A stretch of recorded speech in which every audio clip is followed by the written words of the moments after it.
Hello, world, and this is Overtime with Terrence and Leon, an original WRBI production presented by Bruns Gutzwiller. Choose Bruns Gutzwiller for your next construction project. Also being brought to you by FCN Bank. FCN Bank, building better communities, member FDIC. You know, Leon, normally at this time we would be continuing our series on girls basketball in the state of Indiana, celebrating 50 years in the sport. But man, we got some other things going on that definitely must claim our attention. We've got not one, not two, three area schools that will be participating in a regional in hopes of continuing to a state championship in football. And we've got one with us today, no stranger to that big stage. Well, I mean, first of all, this is completely about, we're at that time of the year where they say survive in advance. Mm-hmm. And this team is no different than any other. However, I am looking forward to talking about the unique situation that East Central's had in year one of what they have going on. Yeah, without further ado, we welcome back to the program head coach of the East Central Trojans and their first 5A sectional championship. I'm talking about Coach Jake Miners. Coach, welcome back to the show. Thank you. I appreciate you guys having me on. It's always fun to talk with you guys. In my opinion, the best time of the football season. You know, it's playoff football. It's exciting. I think every year we're reminded just how good Southeastern Indiana football is. You know, with Milan winning a great sectional championship over North Decatur, and that Batesville-Lawrenceburg rivalry that's been going back and forth for their sectional. Batesville coming out on top again. Just a lot of quality football being played down here that's not always recognized, but could be happy to be, sitting in this position today, talking about, our football team moving on. So it's a pleasure. Always a pleasure talking to you guys. We're really excited for this week and to be able to attack this week. So, Coach, with us having you on, you joined the two-time club. Very few of our guests have been on twice, but you joined the two-time club today. When we last spoke, a portion of that conversation, Coach, was about the naysayers. You had indicated you knew that with you guys moving up to 5A, that there would be those naysayers out there that wanted to see this program fail, that wanted to see you guys fall flat on your face. What do you say to them this morning? Yeah, I think there's always people, outside our program, because of our success, because of our school size, compared to other schools around here that do root for us to fail. Just being honest. We graduated a fantastic senior class last year, really two fantastic senior classes in a row that have gone on to win state championships, getting bumped up a class. A lot of people doubting this group, in their ability to go compete in a class that really we don't belong in enrollment-wise, right? And we've talked a lot within our program about the expectation is the expectation. I know you kind of downplay it, but how does a sectional championship feel in 4A versus a sectional championship in 5A? Yeah, well, I mean, I can't really explain it to you as far as what that feels like. I can tell you that at the 5A level, we're playing against some really, really talented football players. We're used to going onto the field during pregame and being the big school, right? Having the bigger players, having more numbers and that sort of stuff. It's been a little unique now 2 games in where we're not the big school, right? That they might have bigger players than us. They might have more numbers than us, bigger facilities than what we have. We played on the road down at Seymour. But I don't think we talked about it enough as a staff until after the championship that we won on Friday night. We got back into coach's office and just took a moment to appreciate the fact that, our team just won a 5A sectional championship. When you get bumped up a class you get bumped up a class because of your success that you had in a prior class, but very few teams actually have success, that following year in that next class. I can think of very few teams: a Cathedral team, Chatard team, and New Pal team. You can. I'm sure there's a couple others there that I'm missing out, but those are the three that come up in my mind. So to actually be able to achieve that, winning a sectional championship, is a big moment for our program. We as a program, we won our 23rd sectional championship in school history, which is a ridiculous mark considering we've been playing football since 1973. We've won our fourth straight. That was our 14th straight postseason win as a program, but that was our first win in 5A. So it's something that our program hasn't done before. And just if you would have asked our guys again, you talk about extreme focus in the moment, and they bought into a game plan. They went out and tried to execute a game plan to the highest of their abilities, and they didn't go win a football game and let all those streaks, let all that stuff, fall where it may, but not worry about any of that stuff. But it is an incredible moment for our program. It's an incredible moment for our players to be able to achieve that status in 5A. That not only do we get bumped up, to that class, but now it's showing the ability to compete in that class and showing the ability to have success in that class is a big moment for our program. So, Coach, you started the season off 1-2. You took the loss against Harrison. Yeah. You took the loss against Moeller. What did you do knowing that you had such a long stretch still left in the season? How did you keep your guys motivated? Yeah, it's tough. It's been a lot of years since our program was sitting at 1-2 after week 3, after 3 games in, sitting at 1-2. Lost a really, really tough game against Harrison, against our rival. And, we had a little streak going there too. And, historically, if we would have won that game, we would actually tied that up, that series up. But, unfortunately, we did a lot of things well within that game, but not enough to pull it off. But and then Moeller's one of the best teams in the nation. They are just really good up and down the board. But that we still did things well within that game. And I know the score was what it was. I mean, we got beat by a lot, and so that was tough. It was a tough pill to swallow. But I think what we did as a program is, you can go one or two directions, and that's what we kind of set the boys down that following Monday and said, hey, look, we can either cash this thing in, and be a mediocre team, or we can really try to get better.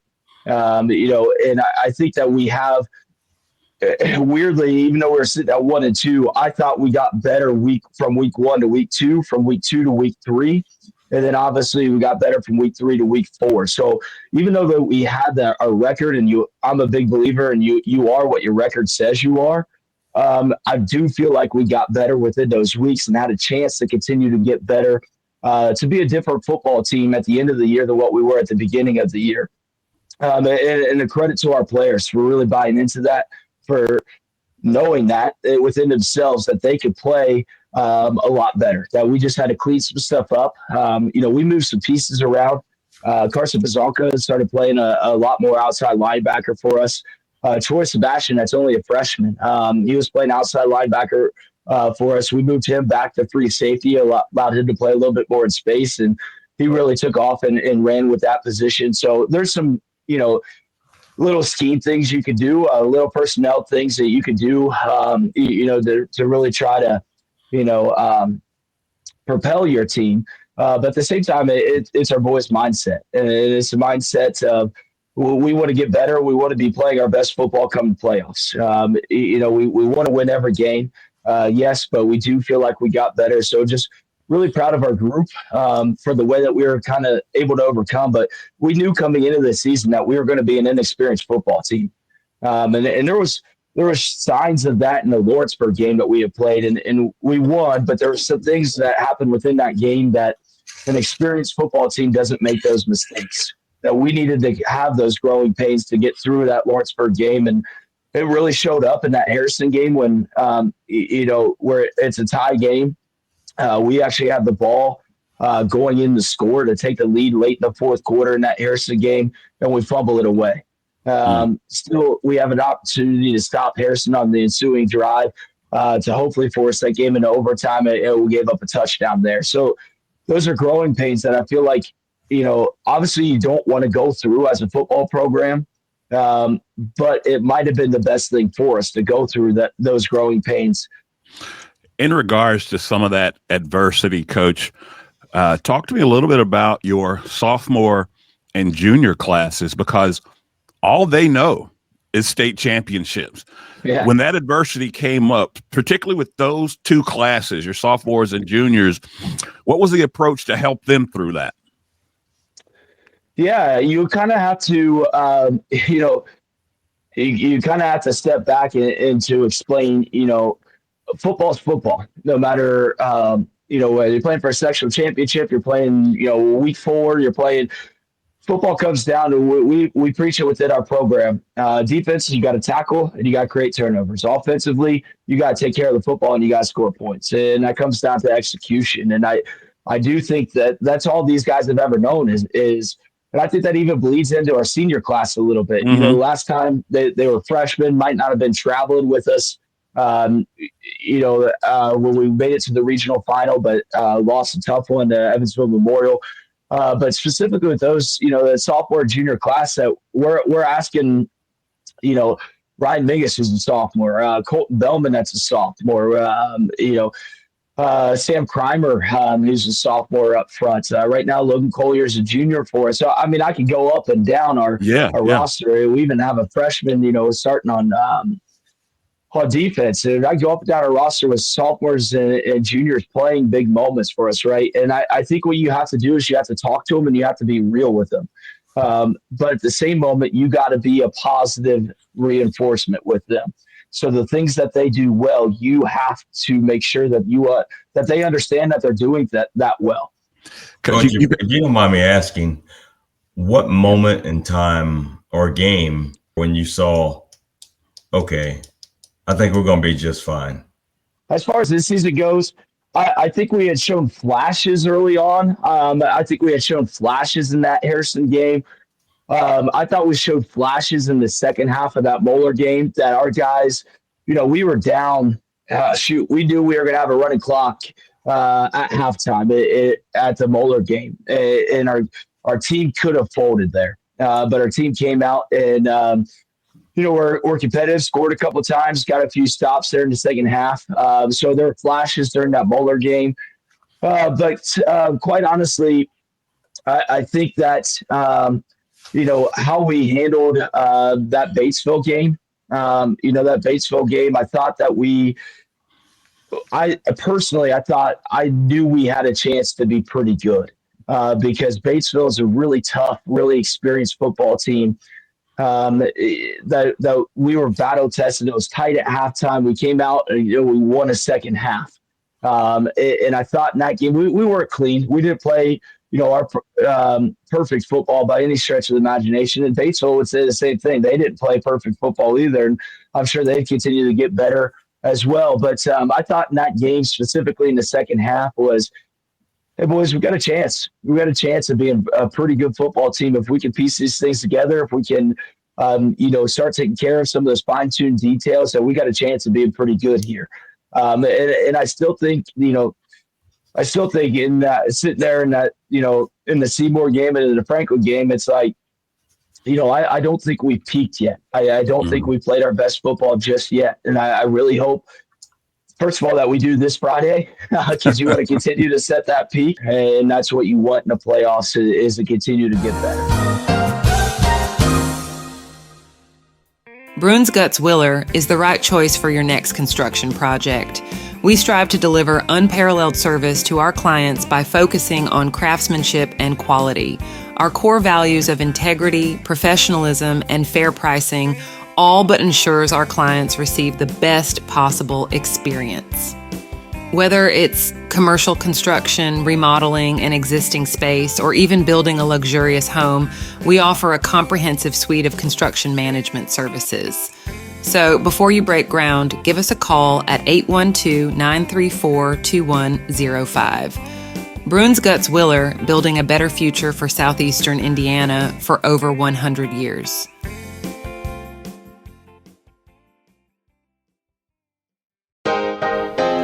You know, Leon, one of the things that I like most about working and living in Batesville, it's the community.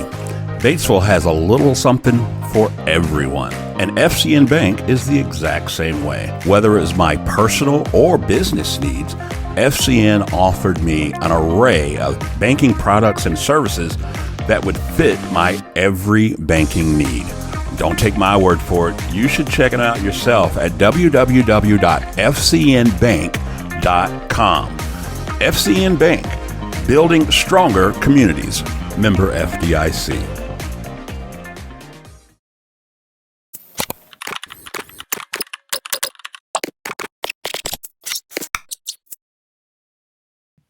You know, Coach, you mentioned that Seymour game, and as Leon stated at the top of the hour, you know, it's survive and advance. You win that game. Obviously, the team did exactly what they had to do to win. But from a coaching perspective and your staff, what is it like coaching in a game that you have 0 yards passing, 0 completions, yet you win the game? What is that like? Oh, I don't know. To be honest, like, you know, we won a state championship last year, only throwing the ball 3 times. So I don't know. Like, I think a couple of times, you know, I've caught a stigma of winning a few football games without throwing the ball very much. And look, I'm a former quarterback. I love to throw the football around.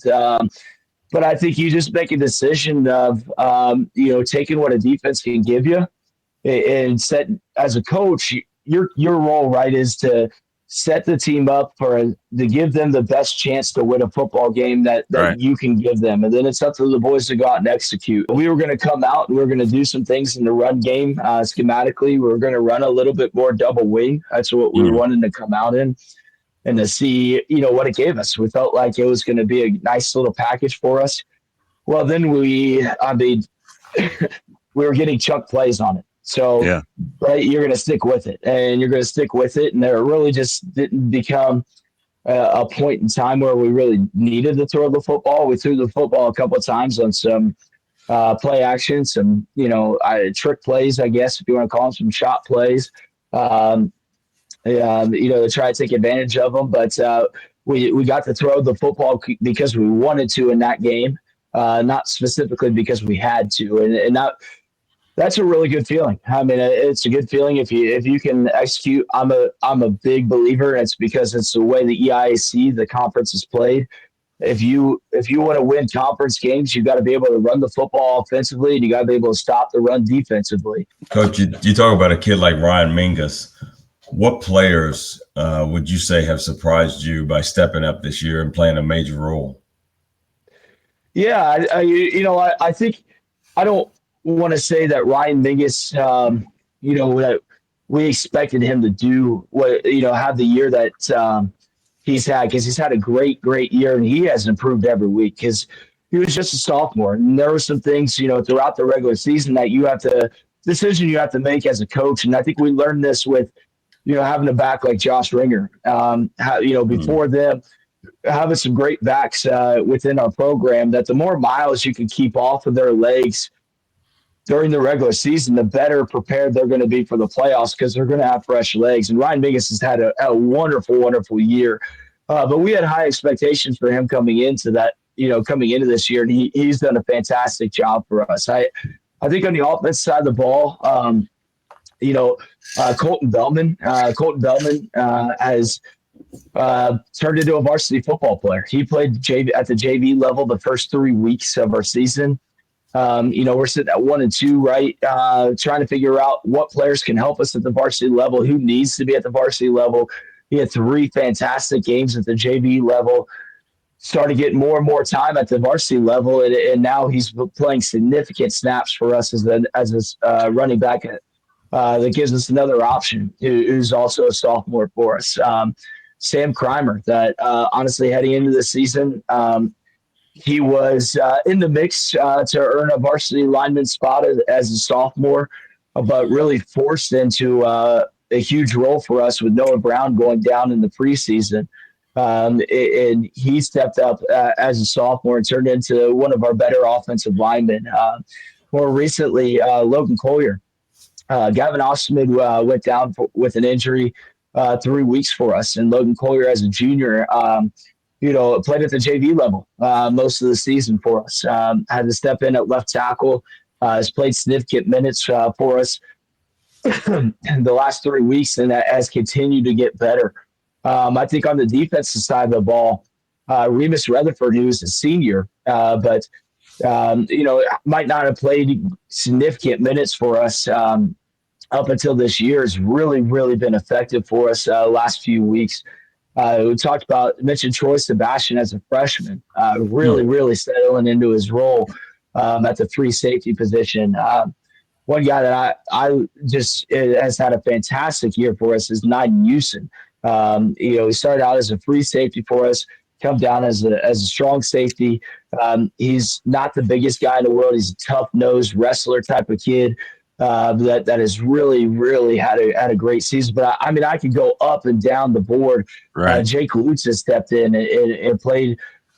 He might not be listed as a starter for us, but he's played significant minutes for us on the defense side of the ball. And then I would be remiss if I didn't mention our quarterback, Nolan Maple, and his command of the offense, his command of what we asked him to do. Look, the last 2 weeks, we threw the ball 4 times in the Seymour game. He threw the ball once. This past week, against Franklin, he threw the ball 10 times. But he's blocking. He's involved in our scheme. And he's out there throwing blocks for our wide receivers, for our running backs, really being in the mix and really taking command of our offense. Coach, I can tell from just talking to you, you're clearly a historian of the game, and you understand your place, your team's place in EC history. Let's spin it forward just a little bit. What would 3 state titles in a row, what would a 5A state title mean to this football program? You really have to take it 1 week at a time. We found that out in 2022. Just keep winning, keep advancing. Keep winning, keep advancing. Obviously every team has a goal of winning that state championship. And, this week we're going to face a really, really good Decatur Central team, a team that was the 5A state representative out of the South last year, brought back a lot of players off of that team.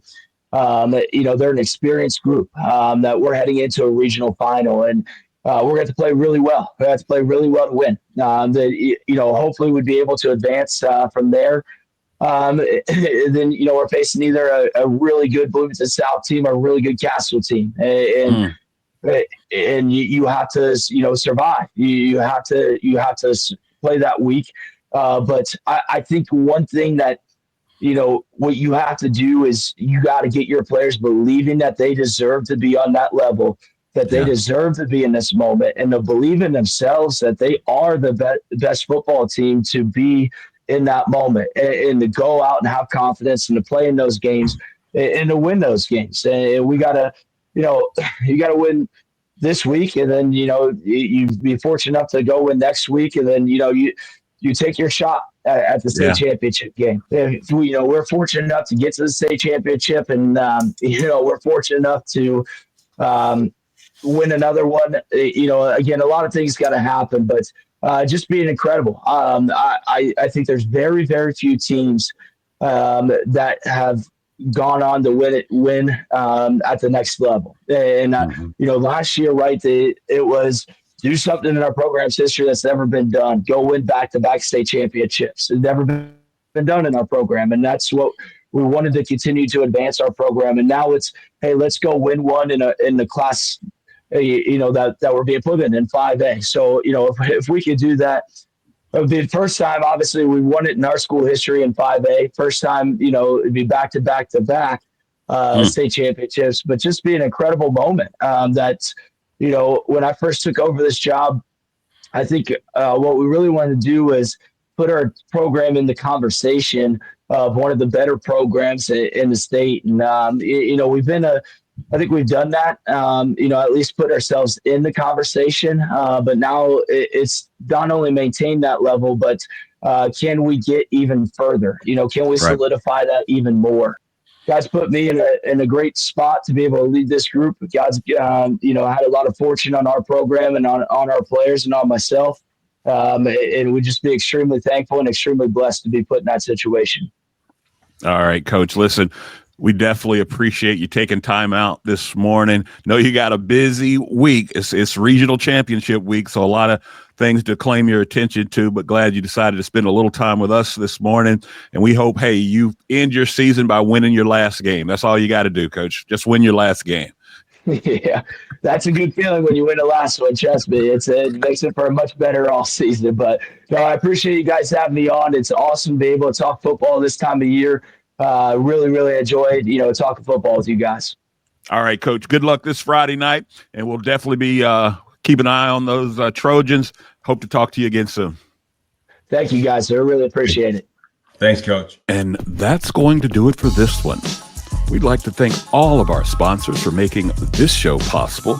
They include Bruns Gutzwiller, the right choice for your next construction project, and FCN Bank, building stronger communities, member FDIC. Also, we'd like to thank our friends of the program. They include Margaret Mary Health, S&B Driving School, and Country 103.9 WRBI. And as always, subscribe, like, rate, and review. And remember, be a friend and tell a friend about Overtime with Terrence and Leon.